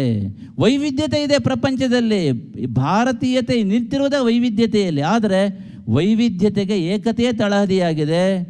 ವೈವಿಧ್ಯತೆ ಯಾವತ್ತೂ ಕೂಡ ವೈರುಧ್ಯತೆ ಆಗಬಾರದು, ತಿಳ್ಕೊಳ್ಳಿ.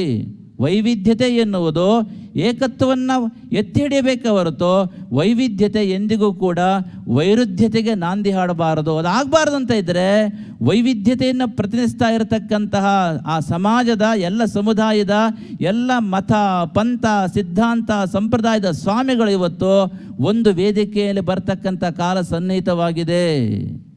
ಪ್ರತಿಯೊಬ್ಬರೂ ಕೂಡ ಅಷ್ಟೇ ಅವರವರ ಸಂಪ್ರದಾಯವನ್ನು ಅವರವರ ನಂಬಿಕೆಯನ್ನು ಪ್ರತಿಯೊಬ್ಬ ಸ್ವಾಮಿಗಳು ಕೂಡ ಶ್ರದ್ಧೆಯಿಂದ ಪಾಲಿಸಬೇಕು. ಅಷ್ಟೇ ಅಲ್ಲ, ಬೇರೆಯವರ ನಂಬಿಕೆಯನ್ನು ಬೇರೆಯವರ ಸಂಪ್ರದಾಯವನ್ನು ಅಷ್ಟೇ ಶ್ರದ್ಧೆಯಿಂದ ಗೌರವಿಸ್ತಕ್ಕಂತಹ ಹೃದಯ ವೈಶಾಲ್ಯತೆಯನ್ನು ಪ್ರತಿಯೊಬ್ಬ ಸ್ವಾಮಿಗಳು ಕೂಡ ಇವತ್ತು ಬೆಳೆಸ್ಕೊಳ್ಬೇಕಾಗಿದೆ. ಅದಾದರೆ ನಮ್ಮ ಸಂಸ್ಕೃತಿ ಉಳಿತದೆ. ವಾರಸುದಾರರಾಗಿ ನಮ್ಮ ಪೂಜ್ಯ ಶ್ರೀಗಳವರು ಕೆಲಸ ಮಾಡ್ತಾ ಇದ್ದಾರೆ. ಇದು ಎಲ್ಲ ನಮಗೆಲ್ಲರೂ ಹೆಮ್ಮೆಯ ವಿಚಾರ. ತಿಳ್ಕೊಳ್ಳಿ, ಇಡೀ ಭಾರತದಲ್ಲಿ ಕೇರಳದ ವ್ಯವಸ್ಥೆ ಅಷ್ಟು ಸರಿ ಇಲ್ಲ. ಕರ್ನಾಟಕದಷ್ಟು ಪೂರಕವಾಗಿರ್ತಕ್ಕಂಥ ಒಳ್ಳೆಯ ವಾತಾವರಣ ಅಲ್ಲಿಲ್ಲ. ಅಲ್ಲಿ ವಿಷಮ ಪರಿಸ್ಥಿತಿ ಜಾಸ್ತಿ ಇದೆ. ನಿಮಗೆಲ್ಲರಿಗೂ ಗೊತ್ತು ಕೇರಳದ ವಿಷಯ. ಅಂಥ ವಿಷಮ ಪರಿಸ್ಥಿತಿಯಲ್ಲೂ ಕೂಡ ನಮ್ಮ ಸಂಸ್ಕೃತಿನ ಎತ್ತಿ ಹಿಡಿತಕ್ಕಂತಹ ನಮ್ಮ ಸಂಪ್ರದಾಯನ ಎತ್ತಿ ಹಿಡಿತಕ್ಕಂತಹ ಸಮರ್ಥವಾಗಿ ಅದನ್ನು ಸಮಾಜದ ಮೂಲೆ ಮೂಲೆಗೂ ಕೊಂಡೊಯ್ಯತಕ್ಕಂತಹ, ಅಷ್ಟೇ ಅಲ್ಲ ಉಪೇಕ್ಷಿತ ವರ್ಗಕ್ಕೂ ಕೂಡ ನಮ್ಮ ಸಂಸ್ಕಾರವನ್ನು ತಿಳಿಸ್ಕೊಡ್ತಕ್ಕಂಥ ಮಹತ್ತರವಾಗಿರ್ತಕ್ಕಂಥ ಕೆಲಸ ನಮ್ಮ ಎಡನೀರು ಪೀಠದಿಂದ ಆಗ್ತಾ ಇದೆ. ಇದಕ್ಕೆ ನಮಗೆ ತುಂಬ ತುಂಬ ತುಂಬ ತುಂಬ ಸಂತೋಷ ಇದೆ. ಇದೇ ರೀತಿ ಆಗಬೇಕು. ತಾವೆಲ್ಲರೂ ಕೈ ಜೋಡಿಸ್ಬೇಕು. ಎಲ್ಲಿರಲಿ ಎಲ್ಲೇ ಇರಲಿ. ಸ್ವಾಮಿಗಳು ಒಂದು ಊರಿಗೆ ಹೋದರು, ಈಗ ಶಿವಮೊಗ್ಗಕ್ಕೆ ಹೋಗ್ತಾ ಇದ್ದಾರೆ. ಶಿವಮೊಗ್ಗದ ಭಕ್ತರೆಲ್ಲರೂ ಹೋಗಬೇಕು ದರ್ಶನಕ್ಕೆ. ಯಾವ ಸಂಪ್ರದಾಯ ನೋಡ್ಲಿಕ್ಕೆ ಹೋಗಬೇಡಿ, ಯಾವ ಮತ ನೋಡ್ಲಿಕ್ಕೆ ಹೋಗಬೇಡಿ, ಯಾವ ಸಿದ್ಧಾಂತ ನೋಡ್ಲಿಕ್ಕೆ ಹೋಗಬೇಡಿ. ಅವ್ರನ್ನ ಭಾರತೀಯ ಸ್ವಾಮಿಗಳಾಗಿದ್ದರೆ ಎಲ್ಲರೂ ಎಲ್ಲರ ದರ್ಶನವನ್ನು ಮಾಡಿ, ಎಲ್ಲರೂ ಗೌರವ ಕೊಡಿ, ನಿಮ್ಮದನ್ನು ನೀವು ಪಾಲನೆ ಮಾಡಿ. ಇನ್ನೊಂದು ಸಂಪ್ರದಾಯಕ್ಕೆ ಇನ್ನೊಂದು ನಂಬಿಕೆಗೆ ಅಷ್ಟೇ ಶ್ರದ್ಧೆಯಿಂದ ಗೌರವ ಕೊಡ್ತಕ್ಕಂಥ ಹೃದಯ ವೈಶಾಲ್ಯತೆಯನ್ನು ನೀವೆಲ್ಲರೂ ಬೆಳೆಸ್ಕೋಬೇಕು. ಆಗಲೇ ನಮ್ಮ ಸಂಸ್ಕೃತಿಗೆ ನೀವು ನಿಜವಾದ ಅರ್ಥದಲ್ಲಿ ಆಗ್ತೀರಿ. ಅಂತಹ ಒಂದು ಅದ್ಭುತವಾಗಿರ್ತಕ್ಕಂಥ ಸಂಸ್ಕೃತಿಯ ಪೋಷಣೆಗೆ, ಸಂಸ್ಕೃತಿಯ ಸಂರಕ್ಷಣೆಗೆ, ಸಂಸ್ಕೃತಿಯ ವರ್ಧನೆಗೆ ವಿಶೇಷವಾಗಿರ್ತಕ್ಕಂಥ ಕೇರಳ ಪ್ರಾಂತ್ಯದಲ್ಲಿ ನಮ್ಮ ಎಡನೀರು ಮಠದಿಂದ ಆ ಕೆಲಸ ಆಗ್ತಾ ಇದೆ. ಅಂತಹ ಕೆಲಸ ಇನ್ನೂ ಅಷ್ಟು ವೃದ್ಧಿ ಆಗಬೇಕು. ಅದಕ್ಕೆ ಇಡೀ ಸಮಾಜ ಒಂದುಗೂಡಬೇಕು ಅಂತ ಹೇಳ್ತಾ ಅಂತಹ ಒಳ್ಳೆಯ ಶ್ಲಾಘನೀಯ ಕೆಲಸ ಮಾಡ್ತಾ ಇರತಕ್ಕಂಥ ನಮ್ಮ ಪೂಜ್ಯ ಶ್ರೀಗಳವರಿಗೆ ನಮ್ಮ ಪ್ರೀತಿಪೂರ್ವಕವಾಗಿರ್ತಕ್ಕಂಥ ನಾರಾಯಣ ಸ್ಮರಣೆಗಳನ್ನು ತಿಳಿಸುತ್ತಾ ಅವ್ರು ಸದಾ ಬರ್ತಾನೆ ಇರಬೇಕು, ಆಗಾಗ ಬರ್ತಾ ಇರಬೇಕು, ಆಗಾಗ ಸಿಗ್ತಾ ಇರಬೇಕು. ಬರುವ ವರ್ಷ 2025ನೇ ಆ ಒಂದು ರಜತ ಮಹೋತ್ಸವದಲ್ಲಿ ತಾವು ಖಂಡಿತವಾಗಿ ಉಪಸ್ಥಿತರಿರಬೇಕು ಅಂತ ಈ ಸಭೆಯ ಮೂಲಕವೇ ಕೇಳ್ಕೊಳ್ತಾ ಇದ್ದೇವೆ. ಹಾಗೆ ತಾವೆಲ್ಲರೂ ಕೂಡ ಬಂದಿದ್ದೀರಿ. 2 ಗಂಟೆ ಆಯಿತು. ಈಗ ಎಲ್ಲರಿಗೂ ಕೂಡ ವಿಶೇಷವಾಗಿ ಸಭೆಯಲ್ಲಿ ನಮ್ಮ ಆಡಳಿತಾಧಿಕಾರಿಗಳಿದ್ದಾರೆ. ರವಿಶಂಕರ್ ಅವರಿಗೆ ವಿಶೇಷ ಆಶೀರ್ವಾದ ತಿಳಿಸ್ತಾ ಇದ್ದೇವೆ. ಮತ್ತೊಮ್ಮೆ ನಮ್ಮ ರವಿಯವರು ಹೆಗಡೆಯವರು ಬರೋ ವರ್ಷ 25ನೇ ವರ್ಷ. ನಮಗೆ 25 ವರ್ಷ ಎಂಥದ್ದು ಆಸಕ್ತಿ ಇಲ್ಲ. ನಮ್ಮ ಉದ್ದೇಶ ಒಂದೇ, ನೀವೆಲ್ಲರೂ ಚೆನ್ನಾಗಿರಬೇಕು. ನೀವು ಚೆನ್ನಾಗಿದ್ದರೆ ನಂಬ್ಕೊಳ್ತೀವಿ ನಾವು. ನಮಗೆ ಯೋಚನೆ ಅಂತ ಗೊತ್ತು, ನಮ್ಮ ನಿದ್ದೆ ಬರ್ತಾ ಇಲ್ಲ. ಯಾಕೆ ಗೊತ್ತುಂಟಾ? ನಿಮ್ಮ ಮೊಮ್ಮಕ್ಕಳು ಮರಿಮಕ್ಕಳ ಕಾಲಕ್ಕೆ ನೀವು ಯಾವ ರೀತಿ ಅವ್ರು ಇರ್ತಾರೆ. ಪಾಪ ಅವ್ರು ಬರ್ತಾರೆ ಭೂಮಿಗೆ, ಹೌದಾ? ಬರ್ತಾರಾ? ನಿಮ್ಮ ಮೊಮ್ಮಕ್ಕಳು ಮರಿಮಕ್ಕಳ ಕಾಲಕ್ಕೆ ಈ ದೇಶದಲ್ಲಿ ನೀವು ಹೇಗೆ ವಾಸ ಮಾಡ್ತೀರಿ, ಅವ್ರು ಹೇಗೆ ವಾಸ ಮಾಡ್ತಾರೆ. ಯಾಕೆ ನಮ್ಮ ತಪ್ಪಾಗುತ್ತೆ, ನಮಗೆ ಅಪರಾಧಿ ಪ್ರಜ್ಞೆ ಇದೆ. ಯಾಕೆ ಒಂದು ಪರಂಪರೆಯನ್ನು ಪೋಷಣೆ ಮಾಡ್ತಾ ಇದ್ದೇವೆ. ನಾವು ನಮ್ಮ ಕರ್ತವ್ಯವನ್ನು ಸರಿಯಾಗಿ ನಿಭಾಯಿಸಿಲ್ಲ, ನಿಮಗೆ ಸರಿಯಾದ ಸೂಚನೆ ಕೊಟ್ಟಿಲ್ಲ, ಸರಿಯಾದ ಮಾರ್ಗದರ್ಶನ ಮಾಡಿಲ್ಲ ಅಂತ ಹೇಳ್ಕೊಂಡು ನಿಮ್ಮ ಮೊಮ್ಮಕ್ಕಳು ಮರಿಮಕ್ಕಳು ನಮಗೆ ಬೈತಾರೆ. ಹೌದಾ? ನಿಮಗೂ ಬೈತಾರೆ. ನಮ್ಮ ಪೋಷಕರು ಸರಿ ಇಲ್ಲರಿ, ಆ ಪೋಷಕ ಪೀಠದವ್ರು ಸರಿ ಇಲ್ಲರಿ, ಸಮುದಾಯದವರು ಸರಿ, ಗುರುಗಳು ಸರಿ ಇಲ್ಲರಿ, ಅವ್ರು ಸರಿ ಇದ್ದಿದ್ದೆ ನಮಗೆ ಈ ಗತಿ ಬರ್ತಾ ಇತ್ತ ಅಂತ ನಿಮ್ಮ ಮೊಮ್ಮಕ್ಕಳು ಮರಿಮಕ್ಕಳ ಕಾಲಕ್ಕೆ ಪ್ರಶ್ನೆ ಮಾಡಿದರೆ ಅದಕ್ಕೆ ಉತ್ತರ ಯಾರು ಕೊಡ್ತಾರೆ? ಯಾರು ಉತ್ತರ ಕೊಡೋದಿಲ್ಲ. ಆದರೆ ಅಪರಾಧಿ ಸ್ಥಾನದಲ್ಲಿ ನೀವೆಲ್ಲ ನಿಲ್ಲಬೇಕಾಗ್ತದೆ. ಆದ್ದರಿಂದ ಇದ್ರ ಬಗ್ಗೆ ಯೋಚನೆ ಮಾಡ್ತಕ್ಕಂಥ ನಮಗೊಂದು ಯೋಚನೆ. ಅದು ಬಿಟ್ಟು 25 ವರ್ಷ ಅದಕ್ಕೆ ನಾವು ಯೋಚನೆ ಮಾಡ್ತಾ ಇಲ್ಲ. ಗುರುಗಳಿಗೆ ಸಮಯಗಿಮೆ ಅಂತ ಎಂತ ಇರೋದಿಲ್ಲ. ಆದರೂ ಶಿಷ್ಯವೃಂದದವರು ಭಕ್ತಕೋಟೆ ಮಾಡಬೇಕು ಅಂತಿದ್ದೀರಿ, ಸಂತೋಷ. ಅದು ತಿಳ್ಕೊಳ್ಳಿ. ನಮ್ಮ ಸಂಸ್ಕೃತಿನ ಕಾಪಾಡಿದರೆ ಅದೇ ನಮಗೆ ನೀವು ಕೊಡ್ತಕ್ಕಂಥ ನಿಜವಾಗಿರತಕ್ಕಂಥ ಗುರು ಕಾಣಿಕೆ. ನಿಮ್ಮ ಕುಟುಂಬವನ್ನು ಸರಿ ಮಾಡಿ, ನಿಮ್ಮ ಸಮಾಜವನ್ನು ಸರಿ ಮಾಡಿಕೊಳ್ಳಿ. ನೀವು ಚೆನ್ನಾಗಿ ಎಲ್ಲರೂ ಒಂದಾಗಿ ಬದುಕಬೇಕು, ಪ್ರೀತಿ ಇರಬೇಕು, ಹೃದಯದಲ್ಲಿ ಮಾನವತ್ವ ಇರಬೇಕು. ಮಾನವತ್ವ ಚೌಕಟ್ಟಿನ ಒಳಗೆ ನಿಮ್ಮ ನಡೆನುಡಿ ಆಚಾರ ಇರಲಿ. ಯಾವುದೇ ಕಾರಣಕ್ಕೂ ಮಾನವತ್ವವನ್ನು ಮಾತ್ರ ಮೀರಬೇಡಿ. ದೇವರೇ ಬಂದು ಹೇಳಿದರು, ಮಾನವತ್ವವನ್ನು ಮಾತ್ರ ಮರಿಬೇಡಿ. ತಿಳ್ಕೊಳ್ಳಿ, ಮಾನವತ್ವವೇ ದೈವತ್ವದ ಸಾಮ್ರಾಜ್ಯಕ್ಕೆ ಏಕೈಕ ಮಹಾದ್ವಾರ.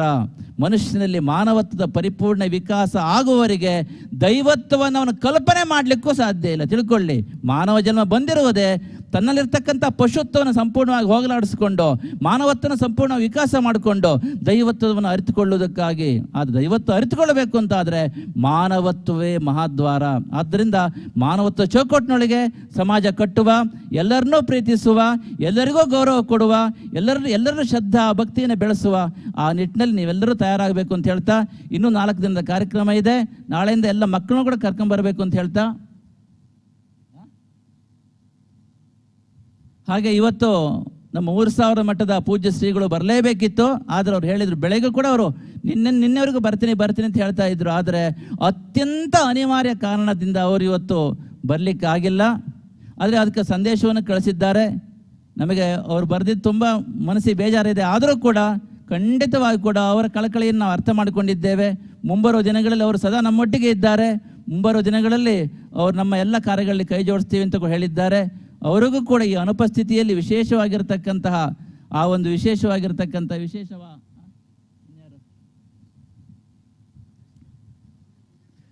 ಅವರಿಗೆ ವಿಶೇಷವಾಗಿರ್ತಕ್ಕಂತಹ ಒಂದು ಆಭಾರಿಯತ್ವವನ್ನು, ಹಾಗೆ ತಮ್ಮೆಲ್ಲರ ಪ್ರೀತಿಯ ಆ ಒಂದು ಕಳಕಳಿಯ ಆ ಒಂದು ವಿಚಾರವನ್ನು ತಿಳಿಸ್ತಾ ಇದ್ದೇವೆ. ಸರ್ವೇ ಜನಾಃ ಸುಖಿನೋ ಭವಂತು. ನಾರಾಯಣ ನಾರಾಯಣ ನಾರಾಯಣ. ಒಂದೇ ವೇದಿಕೆಯಲ್ಲಿ ಈರುವರು ಪರಮ ಪೂಜ್ಯರ ಆಶೀರ್ವಚನವನ್ನು ಕೇಳಿ